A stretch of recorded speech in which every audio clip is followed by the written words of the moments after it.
عارفين الواحده لما يبقى كده مزاجها حلو وتدخل المطبخ بتطلع فن، ما بتطلعش اكل. ده رايي الشخصي.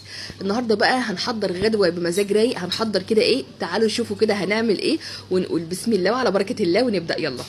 عايزه اقول لكم والله ان ما في احلى من الاكل التقليدي بتاعنا. طبعا الملوخيه ما تحلاش الا بشوربه الفراخ.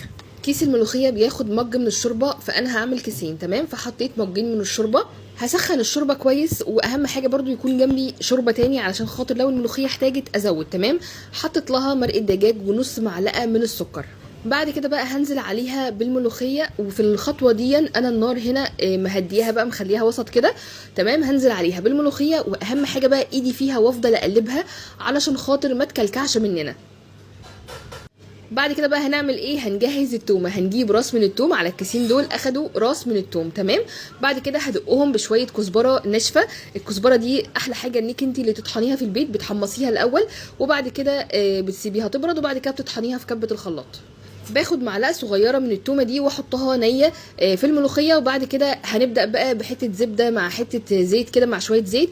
هحط التومه بالكزبره وهزود كمان عليها كزبره ناشفه. وكده عملنا الملوخيه، خلصت معايا. هنكمل بقى، هنعمل رزايه ورزايه. يعني ايه رزايه ورزايه؟ يعني هنعمل الرز رزه ورزه، لون ولون يعني. هنجيب شويه من الزيت، حطينا عليهم كوبايه من الرز. تمام، وبعد كده هنديهم تشويحه لحد ما ياخد لونهم اللون الذهبي. بعد كده هنزل عليه بباقي كميه الرز. تمام، وهحط لهم ميه سخنه، وبعد كده هحط لهم الملح بتاعهم وهسيبه يستوي براحته. هنا خلاص الفراخ كانت استوت طبعا، وبشيلها من الشوربه بتاعتها وبصفي الشوربه، عشان الشوربه دي طبعا بتبقى مزاج قوي. طبق الشوربه اللي بيحب كده طبق الشوربه المتين يكتب لي في الكومنتات تحت.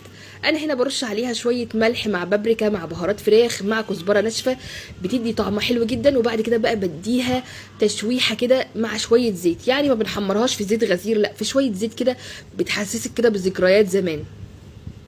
عايزه اعرف بقى التريكات بتاعتكم ايه في الملوخيه، واكتبوا لي بقى انتوا بتحبوا الملوخيه ولا لا. على ما اعتقد مفيش حد خالص ما بيحبهاش، كلنا بنحبها جدا، دي العشق اصلا. وهنا الفراخ خلاص كانت استوت والملوخيه، وتاكلوا اكل بالف هنا كده ان شاء الله. عايزه اعرف بقى التريكات بتاعتكم، واكتبوا لي اهم حاجه بتتابعوني منين، ولو وصلتوا لهنا تصلوا على النبي وتتابعوني. انا ساره جمال من بورسعيد. باي باي حلوين. Why don't we just like